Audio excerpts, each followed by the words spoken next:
Selamat siang saudara-saudara yang kekasih dalam Tuhan Yesus Kristus. Ini pertama kali sesudah 31 tahun usia STI, ini pertama kali saya diminta panitia berkhotbah di wisuda STI. Jadi ini penghargaan yang luar biasa bagi saya, karena biasanya saya yang merancang wisuda-wisuda, pengkhotbah-pengkhotbah saya tentukan, diundang dari berbagai tempat. Tapi ya ini berkat saya hari ini, karena tema kita pada minggu ini, pekan ini adalah living in a culture of miracles,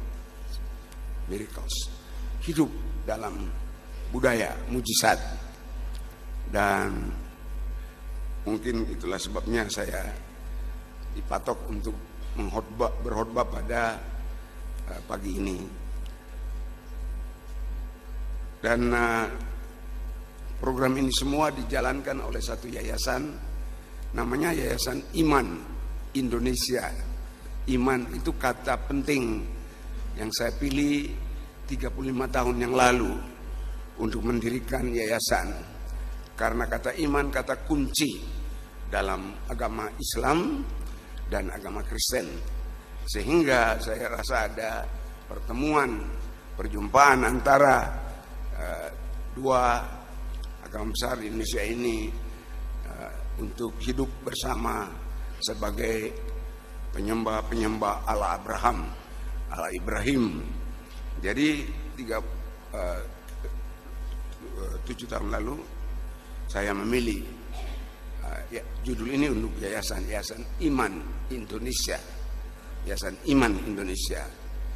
Dan saudara-saudara, itulah sebabnya saya memilih perikop yang mudah, sederhana, tapi indah, menyatakan mujizat yang dilakukan oleh Tuhan Yesus. Tetapi saya memilih judul sesudah mempelajarinya. Saya memilih judul Iman yang Mendatangkan Mujizat. Memang STI sepanjang perjalanannya bergelimang berkat mujizat Allah. Bayangkan seorang pemuda, seorang sederhana dari keluarga miskin bisa mendirikan STI di seluruh Indonesia, tapi juga UKHIM di Yogyakarta ini. Ini mujizat Allah. Di pulau saya hanya ada satu SD, dan waktu itu saya siswa pertama di SD itu. Dan saya lulus cuma ada SD, jadi saya harus pergi ke Ambon untuk SMP. Lalu SMP sudah itu ke Jawa, karena tidak ada kemungkinan melanjutkan di Ambon. Datang ke Jawa dan hidup kadang-kadang tidur di bawah jembatan karena tidak punya biaya. Tapi Tuhan menuntun terus, dan saya ditransformasi oleh Roh Kudus usia 19 tahun. Dan sesudah itu perjalanan saya, hidup saya dalam iman yang kokoh teguh kepada Tuhan Yesus Kristus. Jadi saya pilih judul ini, Iman yang Mendatangkan Mujizat. Mari kita berdoa. Di kaki-Mu ya Allah Tritunggal, hati kami bersimpuh mengaku bahwa Engkaulah adalah Allah Abraham, Allah Ishak, Allah Yakub, Allah Bapa dan Tuhan kami Yesus Kristus, yang sudah mengambil tubuh insani datang ke dunia ini. Tubuh insani itu Engkau pelihara suci, tak bersalah, dan Engkau korbankan di Golgota bagi kami. Kami berbahagia kalau dipercayai oleh Allah untuk menyebarkan kabar baik dalam Yesus ini kepada setiap insan di dunia, terutama di negeri kami. Terpujilah nama-Mu atas wisuda hari ini, suatu bukti lagi kasih-Mu kepada kami, kasih-Mu kepada gereja-Mu di Indonesia, kasih-Mu kepada bangsa kami di Indonesia ini. Dan dalam nama Yesus saya pertaruhkan penyampaian firman-Mu ini. Amin. Iman yang mendatangkan mujizat. Hidup dalam Kristus dalam pelayanan, kita menghadapi banyak tantangan dan rintangan atau tentangan. Tantangan dan tentangan. Tentangan itu adalah rintangan yang menghadang kita dari segala sisi untuk tidak menyelesaikan tugas yang Allah percayakan kepada kita. Tantangan itu adalah visi ke depan yang sudah diberikan oleh Allah yang kita harus gapai. Itu challenge. Tetapi hindrances, tentangan itu bisa datang dari dalam, bisa datang dari luar. Tapi itu semuanya samudaya iblis untuk menyelewengkan kita dari jalan program Allah. Descartes, seorang filsuf terutama dalam pendidikan, berkata ada 3 kelompok orang. Yang pertama adalah bayi, anak-anak kecil. Yang kedua adalah pemuda remaja. Dan yang ketiga adalah dewasa. Orang yang dewasa ilmunya katanya itu kelompok eksakta. Jadi semuanya sudah eksak. Tapi orang remaja dan pemuda masih mutar-mutar, sehingga dia kelompok filosofi yang menekankan filosofi. Tapi kelompok ketiga yang terbawa adalah kelompok anak-anak dan bayi, karena mereka bergantung saja kepada Allah. Mereka beriman, artinya mempercayakan hidupnya kepada Allah. Lalu dikatakan itu kaum agamawi dan teolog. Jadi saudara di wisuda, saudara jadi teolog, tetapi menurut Descartes, saudara kelompok bayi, anak yang apa-apa saja lari kepada Allah, ya, menyerah kepada Allah, tidak punya daya filosofis yang tinggi, dan kalaupun itu punya eksak, tidak bisa eksak, tepat. Saya kira Descartes belum kenal Yesus, jadi dia keliru. Ketergantungan kepada Tuhan atau iman yang kepada Tuhan itu mutlak diperlukan oleh manusia. Dan iman itu saya bagi 2. Yang pertama, prinsip iman. Prinsipnya bagaimana? Pak Kris, Bapak teolog, kasih kami sederhana saja. Prinsip iman itu bagaimana? Karena kami tidak masuk sekolah teologi. Jadi bagaimana kami bisa memahami prinsip iman itu? Prinsip iman dinyatakan oleh Nabi Perjanjian Lama. Ketika dia punya proyek tanah, dia membeli tanah dari keponakannya, tapi ditertawai orang karena kota Yerusalem sudah diduduki oleh tentara Babel. Jadi kalau beli, ya ini dagang rugi, karena dia akan dibawa ke Mesir.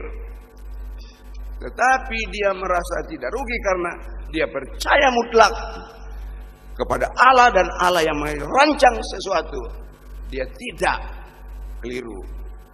Sehingga Nabi Yeremia itu berkata kepada orang-orang yang mencemooh dia, Tuhan Allah sesungguhnya Engkau yang telah menjadikan langit dan bumi dengan kekuatan-Mu yang besar dan dengan tanganmu yang terentang. Tidak suatu apapun yang mustahil bagimu. Sederhana. Tidak usah sekolah teologi pun bisa paham. Bagi Allah pencipta langit dan bumi, tidak ada yang mustahil. Rencana Anda besar, visi Anda besar, tetapi Allah bisa menolong Anda untuk mencapainya, karena Allah itu menjadikan dari yang tidak ada menjadi ada. Sehingga kalau kita beriman artinya mempercayakan diri kepada Allah, kita dapat melakukan perkara besar bagi Allah. Memang iman itu satu sisi dari satu mata uang, seperti satu sisi dari satu mata uang. Iman itu tidak kelihatan. Hubungan vertikal manusia dengan Tuhan itu iman. Tetapi ada sisi lain dari mata uang itu, sisi horizontal kepada manusia yang dilihat ialah ketaatan. Ketaatan artinya percaya apa yang sudah dikerjakan, dirancang dan juga sudah diterapkan oleh Allah dalam firman-Nya. Diterima simpel seperti anak kecil. Sesudah itu Yeremia coba membentangkan bagaimana Allah yang Maha Besar itu memimpin umatnya melalui jalan yang sulit sekali sampai dikejar-kejar oleh Firaun. Tapi Allah minta Musa menunjukkan tangannya dan terpecah air laut di Laut Merah untuk mereka menyeberang. Saya kira anak-anak yang hadir itu di situ ya ada anak-anak juga, jadi mungkin dia tidak jalan seperti bapaknya, tapi lari-lari sambil lempar-lempar karang ke atas. Mungkin ikan ada yang mati di situ, dilempar-lempar ke atas. Simple, yaitu iman artinya pasrah kepada Tuhan tanpa ragu bahwa Dia yang Maha Kuasa, Dia yang bisa menjadikan perkara besar melalui hidup kita, dari yang tidak ada menjadi ada. Lalu kemudian dalam Yeremia 32 ayat 27 tadi ayat 17, Nabi berkata bagi Allah tidak ada yang mustahil. Lalu kemudian Allah menanggapi dalam firman-Nya Yeremia 32 ayat 27, sesungguhnya Akulah Tuhan Allah segala makhluk. Adakah sesuatu apapun yang mustahil bagiku? Jawabannya tidak. Tidak mustahil. Nabi percaya. Nabi Yeremia di Perjanjian Lama, Allah mempertegaskannya. Kenapa umat Allah tidak bisa menerima iman bergantung kepada Allah? Apalagi dalam dunia sains dan teknologi, kita begitu pinter sampai Allah disisihkan. Untung ada Pancasila. Bagi orang Indonesia, ketuhanan yang Maha Esa. Sehingga kalau Anda tidak mau hidup dalam alam Pancasila, Anda harus pindah ke Hong Kong atau pindah ke Singapura. Mungkin Anda senang, tapi wah, saya di luar negeri itu banyak sekali. Ke negara apa saja, kadang-kadang bermalam, berminggu-minggu. Di Amerika saja 7 tahun tinggal. Tempat yang paling indah dan nyaman adalah namanya Indonesia. Iya. Jadi waktu saya pulang dan Yayasan Iman sudah berkembang, saya ditawari jadi dosen di itu, jadi dosen di itu, di universitas itu, seminar itu. Saya tolak semuanya. Saya bilang saya mau di Indonesia karena Allah nyata sekali dalam kehidupan bangsa Indonesia. Tapi ya memang kadang-kadang juga pikir, kenapa kok mau di Indonesia padahal apa tuh gaji kecil, makannya kadang-kadang kurang, sakit itu ya bisa beli Ponstan. Ini ada di kantong saya Ponstan. Tapi dengan iman 32 tahun STI sudah mendarat dan dipakai Tuhan 4.000 lebih alumni. Haleluya. Tapi Allah mau bikin program besar di dunia. Sudah dijanjikan lama dan dia mau implementasikan itu di dunia. Lalu Allah mengirim malaikat untuk memberitahukan bahwa ini momentumnya. Dunia diberkati. Dunia mendapat juru selamat. Dunia kenal anak Allah. Jadi dipilihlah seorang wanita muda, namanya Maria. Dia belum menikah, masih muda. Lalu malaikat datang. Dek, ini bahasa saya. Dek, kamu akan mengandung dan memperanakan seorang anak laki-laki, tapi namanya Yesus, anak Allah yang Maha Tinggi. Maria kaget. Wajar. Dia bilang, malaikat, aku belum berhubungan dengan pria. Bagaimana aku hamil dan melahirkan? Tidak mungkin. Lalu malaikat bilang, sebab bagi Allah tidak ada yang mustahil. Allah bisa menjadikan dari yang tidak ada menjadi ada. Seperti hadirnya STI di Indonesia, nggak ada, kecuali hamba kecil ini ada, tapi tidak ada denominasinya, tidak ada, tapi hadir karena Allah yang minta. Allah yang minta percaya bagi dia bahwa dia bisa mengadakan dari yang tidak ada menjadi ada. Jadi malaikat berkata, sebab bagi Allah tidak ada mustahil. Maria, jangan kamu berdebat dengan Allah.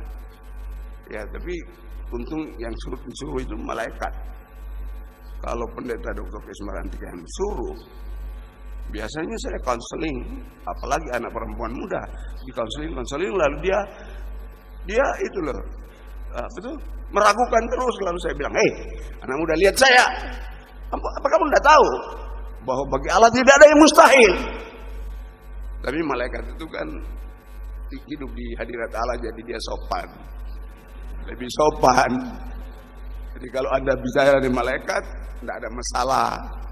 Tapi kalau bicara dengan Pak Kris dan berdebat terus, masalah. Sebab saya tidak mau kalah debat. Ya, yang indah itu Maria tidak bisa mengerti, tapi dia berkata, aku ini hambamu, jadilah seperti yang kau katakan. Saya suka itu, sederhana.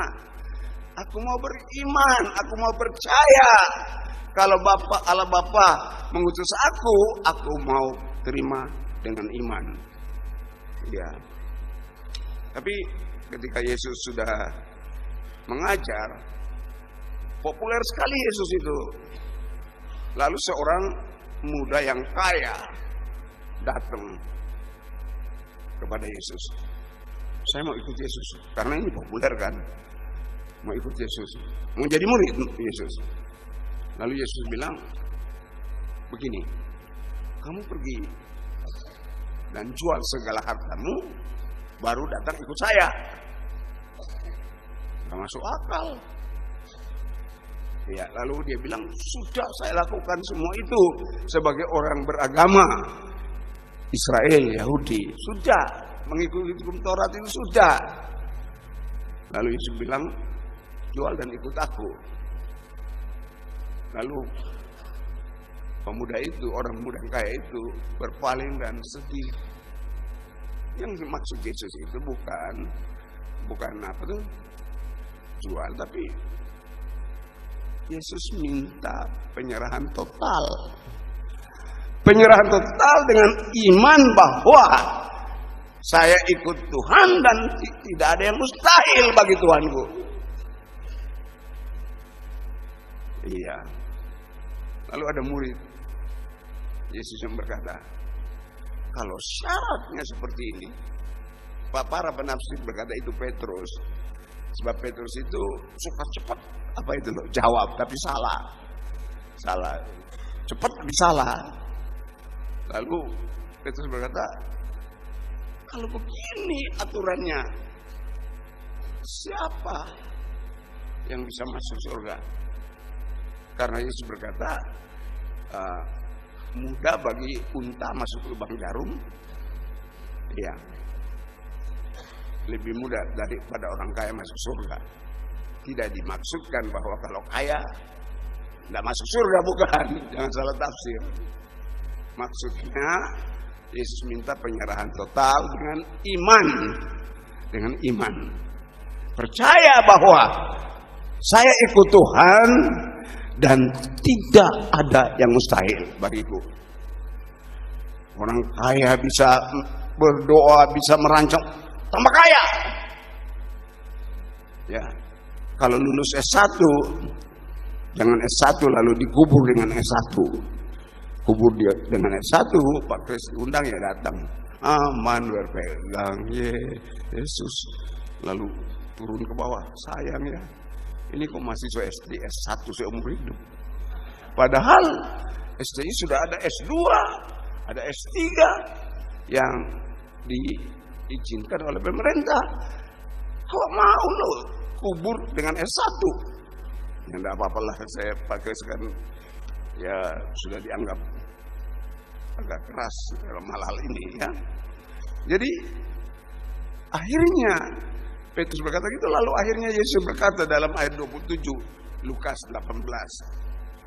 Kata Yesus, apa yang tidak mungkin bagi manusia, tidak mungkin masuk lubang jarum, itu mungkin bagi Tuhan. Sempit saja peluangnya. Itu peluang yang harus disyukuri. Karena bersama Yesus semua itu mungkin. Amin. Jadi karena ini orang kaya muda, lalu Anda lulus, jangan mimpi jadi miskin. Karena saya rohaniwan kan harus jadi miskin. Tapi kalau Anda punya mobil dan tidak mau dipakai, ya kirim aja ke Pak Kris. Jangan salah tafsir. Yang dimaksud Tuhan ialah total komitmen kepada Tuhan Yesus dengan iman saja. Ini prinsip iman. Ya. Nabi berkata, tidak ada yang mustahil bagi Allah. Kalau Anda ikut Allah menyerah, tidak ada yang mustahil. Allah menjawab, akulah Tuhan Allah yang menjadikan langit dan bumi, dan tidak ada yang mustahil bagiku.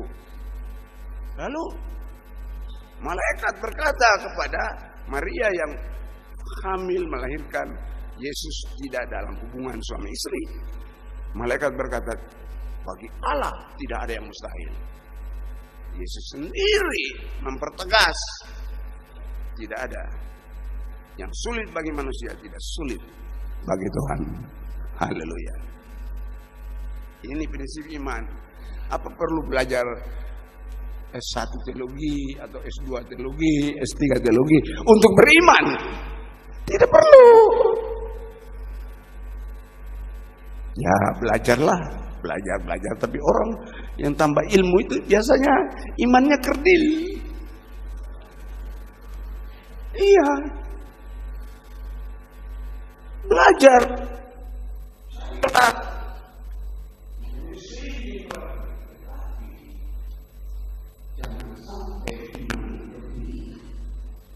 Percaya bagi Allah, percaya Tuhan yang sudah memberikan di hati saya, karya indahnya belum ada.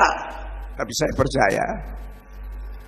Makanya di dalam Ibrani dikatakan, tanpa iman tidak ada seorang pun yang bisa menyenangkan hati Tuhan. Iya, ini prakteknya, ini prinsipnya. Pertanyaannya, ini prinsip kita yakin, tapi bagaimana prakteknya? Prakteknya dapat dilihat di perikop Alkitab Yohanes 6 ayat 1 sampai 15.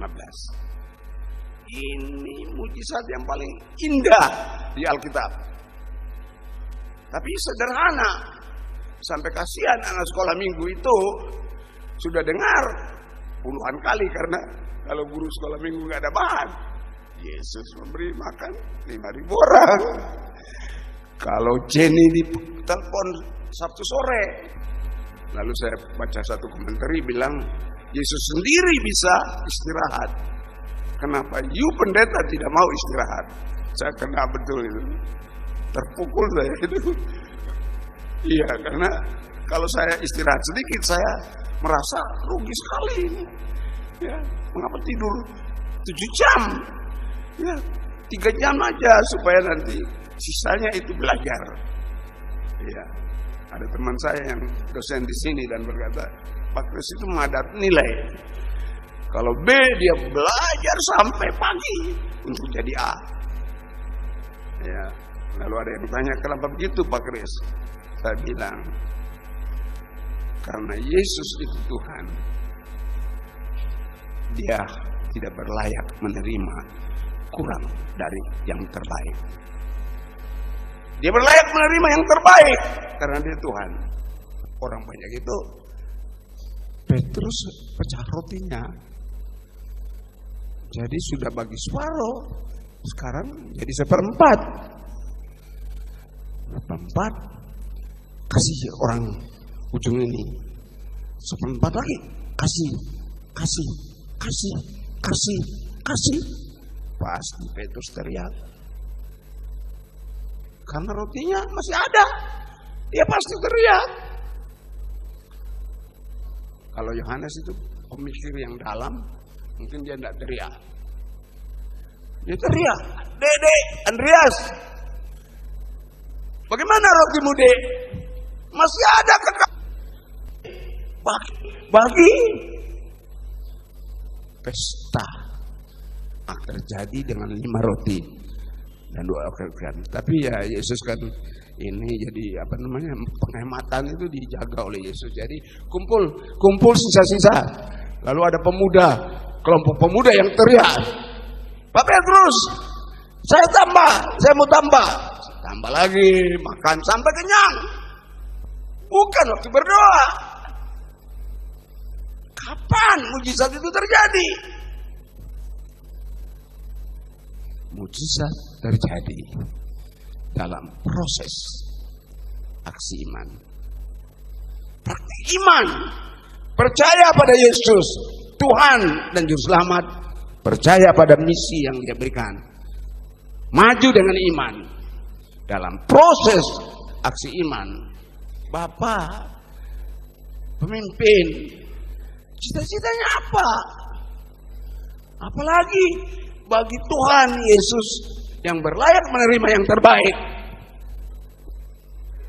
Tuhan, terima kasih karena Engkau sudah membawa sekian banyak mahasiswa ke STI dan dari berbagai program studi dan diwisudakan hari ini. Saya terima kasih karena firman bisa diuraikan dan saya berdoa supaya firman ini menjadi pedoman, pegangan bagi wisudawan-wisudawati, tapi juga bagi semua hadirin, keluarga dan sebagainya, undangan yang hadir hari ini, supaya berani ikut Yesus dan praktek ajaran Yesus. Taat, mujizat pasti berlaku. Dalam nama Yesus hamba berdoa, amin.